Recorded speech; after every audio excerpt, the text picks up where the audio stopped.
Olá e a paz do Senhor, meu querido irmão e minha querida irmã, que Deus te abençoe de maneira grande e poderosa. Glória a Deus. E eu quero ir com você nessa palavra de Efésios, capítulo 6, a partir do versículo 10. Mas eu quero, nessa mensagem de hoje, dar mais ênfase às armaduras de Deus, ok? Efésios, capítulo 6, a partir do verso 10, diz assim: Finalmente, fortaleçam-se no Senhor e no seu forte poder. Vistam toda a armadura de Deus para poderem ficar firmes contra as ciladas do diabo, pois a nossa luta não é contra pessoas, mas contra os poderes e autoridades, contra os dominadores deste mundo de trevas, contra as forças espirituais do mal nas regiões celestiais. Então, aqui o apóstolo Paulo, movido ali pelo Espírito Santo, está nos orientando a nos fortalecermos no Senhor e na força do seu poder. Existem momentos em nossa vida que nós ficamos ali cansados espiritualmente falando, e até fisicamente, mentalmente, diante de certas batalhas, de certas lutas que às vezes surgem no nosso caminho. Não é verdade? Isso acontece com todos nós. Aquele cansaço físico e espiritual. E a palavra está nos orientando para que a gente venha se fortalecer no Senhor, na força do poder dele. Eu tenho certeza que em algum período de sua vida, você já conhecendo a Cristo, e em meio às dificuldades, às batalhas, você disse: olha, eu só consegui seguir em frente por causa da força de Deus na minha vida, senão eu não conseguiria. Você já falou assim? Porque eu já falei muitas vezes isso, porque é só Deus na nossa vida. Então eu e você devemos buscar a força de Deus para seguir em frente em meio às tribulações, em meio às lutas, ok? E aí ele fala: vistam toda a armadura de Deus para poderem ficar firmes contra as ciladas do diabo. Então, daqui a pouco nós vamos falar sobre essas armaduras, mas a Bíblia nos mostra que por trás de todo tipo de mal existe um causador. E que é quem? O Satanás. Ele está por trás de tudo que é mal. Então a palavra nos orienta, para que a gente venha vestir as armaduras de Deus para poder ficar firme contra as ciladas do inimigo, as setas de Satanás. E isso, meu amado irmão, é diariamente. Isso não é um dia sim, um dia não, é uma semana sim, uma semana não, um mês sim, um mês não. É todos os dias nós devemos estar revestidos com as armaduras de Deus. E aí ele reforça aqui no versículo 12, Pois a nossa luta não é contra pessoas. Então não adianta você, focar as suas energias contra essa pessoa que de repente está fazendo mal para você. Não é contra ela que você deve focar as suas energias. É contra aquilo que está por trás dela. Sabe aquela perseguição lá no seu trabalho, ou até mesmo na casa do Senhor? Eu não sei o que pode estar acontecendo na sua vida, mas se alguém se levantou contra você, se alguém está te difamando, se alguém está querendo te prejudicar, e até mesmo articulando outras pessoas para quererem te prejudicar, saiba que por trás de tudo isso existe um Satanás, existe um demônio comandando a mente dessas pessoas. E aí você só combate isso, meu irmão e minha irmã, através do poder de Deus, revestido com as armaduras de Deus, orando, clamando, jejuando, profetizando e colocando tudo isso diante do altar de Deus, que é aquele que pode todas as coisas, como a palavra dele também diz: agindo eu, quem impedirá? A outra palavra também diz lá em Jeremias, capítulo 23, verso 29, não é a minha palavra fogo e martelo que despedaça a rocha? Olha que coisa tremenda. Então, contra o mal, contra as investidas do inimigo, é somente a palavra de Deus, somente o poder de Deus, que pode nos trazer a vitória que precisamos. Ok? Então, a luta não é contra as pessoas, não é contra o seu marido, contra a sua esposa, contra os seus filhos, não é contra o seu chefe, não é contra as pessoas, mas é contra Satanás, que incita a mente de uma pessoa a fazer o mal, ok? Então a sua energia, meu irmão e minha irmã, devem estar focadas no sentido espiritual, porque é ali que Deus vai te dar a vitória em nome de Jesus. E ele continua aqui dizendo, Pois a nossa luta não é contra pessoas, mas contra os poderes e autoridades, contra os dominadores deste mundo de trevas, contra as forças espirituais do mal nas regiões celestes. Então, o que nós percebemos aqui? Que, infelizmente, existe uma hierarquia no mundo espiritual. Olha lá, poderes e autoridades dominadores deste mundo de trevas e as forças espirituais do mal nas regiões celestiais. Então, cada um tem a sua função. Por incrível que pareça, o Satanás ele tem essa organização, né, no seu reino de trevas, separados por funções, separado por categorias. E é assim que ele vai agindo para implementar as suas maldades nessa terra. Mas, antes de prosseguir, eu quero dizer que as portas do inferno não podem prevalecer contra a igreja. Glória a Deus. O diabo só tem poder na vida daquele que deixa ele ter poder. Caso contrário, ele não tem poder, meu irmão e minha irmã. Porque maior é aquele que está em você do que aquele que está no mundo. Glória a Deus. Aí prosseguindo aqui no versículo 13. Por isso, vistam toda a armadura de Deus, para que possam resistir no dia mau e permanecerem inabaláveis, depois de terem feito tudo. Assim, mantenham-se firmes, cingindo-se com o cinto da verdade. Né? Se cingir com o cinto da verdade. O que é isso? Bom, a Bíblia diz lá em João capítulo 14, verso 6, que o Senhor Jesus disse, né? Eu sou o caminho, a verdade e a vida. Ninguém vem ao Pai senão por mim. Então, se cingir com a verdade é se cingir de Cristo, das verdades espirituais, da palavra do Senhor, do conhecimento de Deus. Porque uma vez que eu e você estamos cingidos com a verdade, meu querido irmão e minha querida irmã, nós não seremos de nenhuma maneira enganados por esse mundo comandado por Satanás, porque a Bíblia diz, né, que o mundo jaz do maligno. O diabo não criou nada, mas esse sistema mundano, ele é regido por Satanás. Então, a partir do momento que eu e você estamos cingidos com a verdade, que é Cristo, que é a palavra, que é com o conhecimento de Deus, nós não seremos jamais enganados pelo inimigo, pelos jargões desse mundo.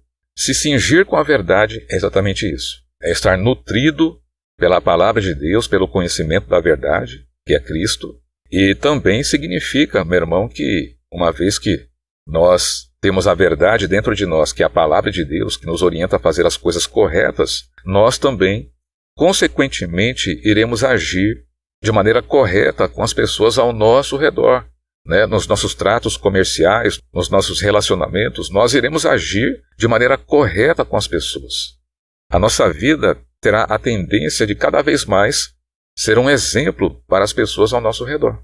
Claro que isso é um processo, isso não é do dia para a noite, mas é um processo que vai acontecendo à medida que nós vamos nos cingindo com a verdade. E agora até me lembro daquela palavra onde o Senhor disse, né, que o meu povo perece por falta do conhecimento. Segunda armadura, vestindo a couraça da justiça. Glória a Deus.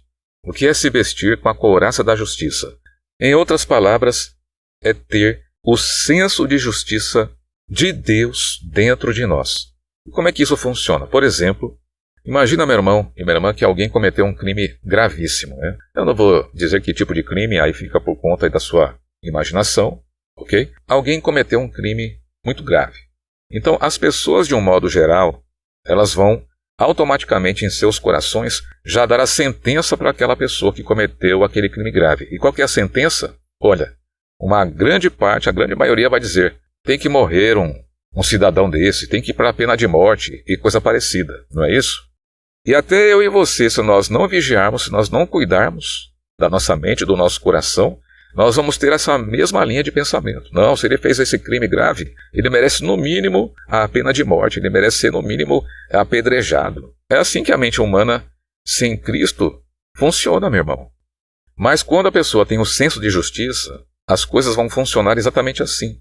Se Cristo Jesus morreu na cruz do Calvário para que todo aquele que nele crê não pereça, mas tenha a vida eterna, significa que, e isso independente do passado da pessoa, né? Porque Deus não faz acepção de pessoas, inclusive, isso significa que se aquele criminoso se arrepender de todo o coração e entrar na presença de Deus, pedir perdão ali, né, de coração sincero mesmo, de maneira genuína, então o Senhor Jesus vai perdoar aquela pessoa. E se ele morrer daquele jeito, ele vai diretamente para o céu. E foi o que aconteceu, inclusive, com aquele bandido que estava do lado do Senhor Jesus naquela cruz antes de morrer. Tinham dois bandidos, né? Um estava zombando do Senhor, mas o outro não. O outro, ele disse, Nós merecemos estar nesse sofrimento, mas ele não, porque ele nada fez. E aí esse outro bandido olhou para o Senhor e disse, né? Senhor, lembra-te de mim quando entrares no teu reino. E o Senhor Jesus disse, né? Te digo que hoje estarás comigo no paraíso. E ali ele foi salvo. Então ali foi aplicado o quê? A justiça do homem ou a justiça de Deus? A justiça de Deus. Então, uma vez que eu e você temos a couraça da justiça, nós iremos ver as injustiças desse mundo pelo olhar de Cristo, que sempre vai oferecer a oportunidade da pessoa que errou de se redimir dos seus pecados, de pedir perdão, né, diante do Senhor com o coração sincero e genuíno, e assim alcançar o perdão de Deus. Isso vai tanto proteger a nós contra as acusações de Satanás, que vai querer nos lembrar do nosso passado, só que a Bíblia diz que quem intentará acusação contra os eleitos de Deus é Deus quem justifica. Então nós somos justificados, né, pelo sangue do Cordeiro, né, dos nossos delitos e pecados do passado e até mesmo do presente, quando a gente erra, até mesmo no falar, no pensar, a gente vai, dobra o joelho, perde perdão e somos ali purificados, né, de toda injustiça, como diz a própria palavra de Deus lá em 1 João, capítulo 1, verso 9. Ok? E também com relação às pessoas. Então nós estaremos com a couraça da justiça. Terceira armadura, né? No versículo 15. E tendo os pés calçados com a prontidão do evangelho da paz. Resumindo, é a pregação da palavra de Deus, meu irmão e minha irmã. Então todas as vezes que eu me lembro que eu preguei a palavra de Deus para uma pessoa ou para mais pessoas, aquilo me trouxe um regozijo, uma alegria muito grande no coração. E é exatamente isso que a pregação da palavra de Deus faz dentro do nosso coração, no nosso interior, meu irmão. Quando você se coloca à disposição de Deus para trazer esperança para um coração que está ali enfraquecido, desanimado, e aquela pessoa se alegra com a mensagem de Cristo, com a mensagem da cruz que você anunciou, aquilo vai causar dentro de você uma grande alegria, uma alegria sobrenatural que não tem explicação.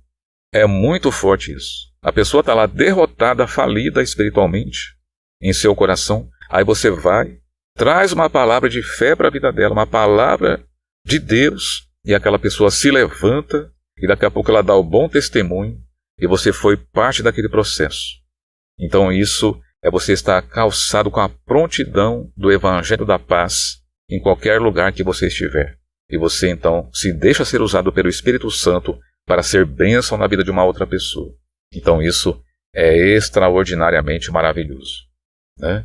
Versículo 16. Além disso, usem o escudo da fé, com o qual vocês poderão apagar todas as setas inflamadas do maligno. Olha, a fé, com certeza, é o combustível na vida de um cristão, porque sem fé, como a própria palavra de Deus diz, é impossível agradar a Deus. Então, se eu e você queremos agradar a Deus, nós temos que manifestar a fé na palavra dele, acreditar que ele vai fazer a obra, que ele vai mudar a nossa história, que ele vai abrir portas, que ele vai fazer, meu irmão, conforme a palavra dele.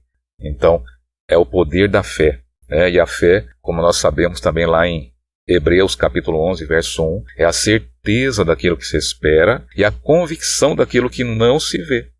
Então, a fé é exatamente contar com aquilo que nós não temos no momento, mas que nós cremos no nosso coração que aquilo já existe e que, em questão de tempo, aquilo vai se materializar na nossa vida, na vida da nossa família ou na vida daquela pessoa que nós estamos orando também por ela, porque também é muito importante a intercessão, ok? Orar por outras pessoas é algo que alegra em muito o coração de Deus. Então, o escudo da fé vai nos proteger contra os dardos inflamados do diabo, contra as setas de incredulidade, de desânimo, contra aquelas palavras do tipo, você não vai conseguir, já era, você está derrotado, essa situação não tem mais jeito, que você vai morrer, isso e aquilo. Então, o escudo da fé nos deixa armados, revestidos contra as setas de incredulidade, de dúvida, de negatividade que vem do próprio Satanás. E muitas das vezes Satanás usa das pessoas para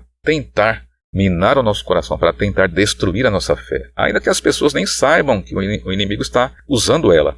Então o escudo da fé nos protege contra essas setas do inimigo.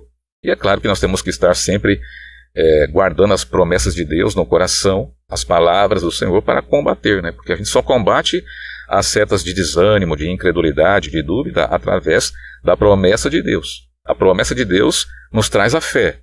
E é isso que vai combater essas setas, esses dardos inflamados do inimigo. Ok? Então o escudo da fé é exatamente isso. Verso 17. Usem o capacete da salvação. Né? É a quinta armadura. Então o capacete da salvação, uma vez que nós entregamos a nossa vida para Cristo, que estamos andando nos caminhos do Senhor, se santificando, nos aprontando para a volta do Messias, então nada pode entrar na nossa mente querendo colocar em dúvida se nós estamos no caminho da salvação. Porque o diabo também faz isso, mesmo que a pessoa já nasceu de novo, se batizou, está nos caminhos do Senhor, ele quer gerar dúvida no coração da pessoa se ela está salva, se ela realmente vai para o céu quando ela morrer. E isso não pode haver no nosso coração, meu irmão e minha irmã. Por isso nós temos que vestir esse capacete, nós temos que colocar, esse capacete da salvação que nos protege contra essas dúvidas com relação à nossa vida eterna, com relação a estarmos com Cristo no porvir. E a palavra do Senhor também diz, que aquele que crê em mim, ainda que morra, viverá. E também tem aquela outra palavra que diz, aquele que crê em mim, ele já passou da morte para a vida. Então nós devemos confessar essa palavra todo dia. Eu creio no Senhor Jesus e eu já passei da morte para a vida. E pronto, meu irmão. Ah, mas e o meu passado? O seu passado foi apagado. A partir do momento que você desceu as águas do batismo, aqueles montes de barbáries que de repente você cometeu, assim como eu também cometi no passado, foram apagados da memória de Deus. Ainda que o inimigo tente trazer aquelas coisas à nossa mente, tenha a convicção de que agora você é um cidadão dos céus. Claro, somos falhos e pecadores, sujeitos a falhar, até mesmo no pensar, no falar, mas nós temos o advogado, que é o Senhor Jesus, que quando nós dobramos o nosso joelho com o desejo de mudança e nos arrependemos de maneira genuína, ele nos perdoa e o sangue dele nos purifica de todo o pecado. Ok? Então, meu irmão, você entregou sua vida para Cristo, está se santificando, então você está no caminho da salvação. Não deixe que nada roube isso de você. A coroa da justiça, essa coroa da salvação. Não deixe que nada nem ninguém tire isso de você em nome de Jesus, tá bem? Coloque esse capacete da salvação e siga em frente. E para terminar, temos aqui, usem o capacete da salvação e a espada do Espírito, que é a palavra de Deus. Glória a Deus. Então a palavra de Deus são as Escrituras Sagradas, Eu gosto muito de citar aquela palavra de Mateus capítulo 4, quando Jesus estava naquele deserto, E a Bíblia diz que o próprio Espírito Santo o levou para o deserto para ser tentado pelo diabo. E durante aquelas tentações, o Senhor Jesus sempre repreendia o Satanás com o poder da palavra. Quer ver? Vamos ver aqui rapidamente Mateus capítulo 4, Mateus capítulo 4, a partir do verso 1, diz assim: Então Jesus foi levado pelo Espírito ao deserto para ser tentado pelo diabo. Depois de jejuar 40 dias e 40 noites, teve fome. O tentador aproximou-se dele e disse: Se você é filho de Deus, mande que estas pedras se transformem em pães. Jesus respondeu: Está escrito, nem só de pão viverá o homem, mas de toda palavra que procede da boca de Deus. Então o diabo levou a cidade santa, colocou-o na parte mais alta do templo e lhe disse: Se você é o filho de Deus, jogue-se daqui para baixo, pois está escrito, ele dará ordens a seus anjos a seu respeito, e com as mãos eles o segurarão, para que você não tropece em alguma pedra. Jesus lhe respondeu: Também está escrito, não ponha à prova o Senhor, o seu Deus. Depois, o diabo o levou a um monte muito alto e mostrou-lhe todos os reinos do mundo, e o seu esplendor. Ele disse: Tudo isto lhe darei, se você se prostrar e me adorar. Olha aqui, Satanás, sem vergonha esse, Astuto. Verso 10. Jesus lhe disse: Retire-te, Satanás, pois está escrito, adore o Senhor, o seu Deus, e só a ele preste culto. Então o diabo o deixou, e anjos vieram e o serviram. Olha isso, que coisa tremenda.